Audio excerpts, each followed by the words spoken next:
Ndrojmë temë të informacioneve. Kompania rajonale, përkatësisht punëtorët e saj, kompanisë pastrimi, kanë nisur sot grevën para komunës së Prishtinës. Kryetari i sindikatës së re të ndërmarrjes pastrimi, Ardian Krasniqi, ka thënë se kjo është grevë dhe sipas tij do të zgjasë deri në realizimin e kërkesave të tyre. Kompania rajonale e mbeturinave pastrimi më 14 maj ka ndërprer grumbullimin e mbeturinave në Prishtinë.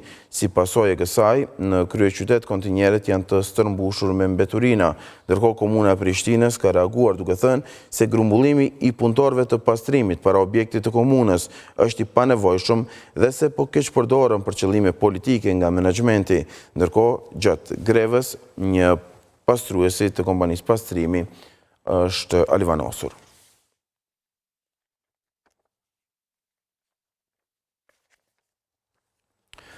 Do shkojmë tani me informacion